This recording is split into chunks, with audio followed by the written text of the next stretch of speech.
ગઈકાલે અમારા all India youth કોંગ્રેસના નેશનલ પ્રમુખ ઉદયભાનુ ચીફજીને દિલ્હી ખાતે ધરપકડ કરવામાં આવી, જે ગેરબંધારણીય છે. એમનો માત્ર વાક એટલો છે કે સતત યુવાનો માટે રોડ પર, રસ્તા પર લડાઈ લડે છે, સંઘર્ષ કરે છે.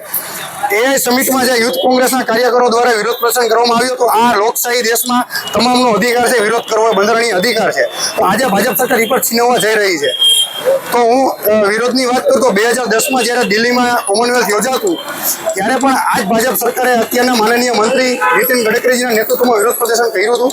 ત્યારે કોંગ્રેસ સરકારે કોઈ બદલાની ભાવના સાથે કઈ આવી કાર્યવાહી કરી નહોતી.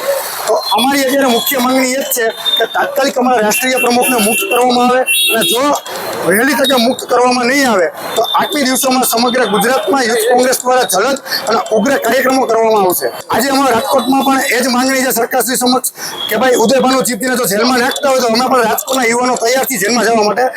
અમારા મહાત્મા ગાંધી હોય, સુભાષચંદ્ર બોઝ હોય, જવાહરલાલ નહેરુ હોય, સરદાર પટેલ હોય કે જેણે આ દેશની આઝાદી માટે 10-10 વર્ષ સુધી જેલમાં રહ્યા, તો અમે જેલમાં જવાથી ડરતા નથી.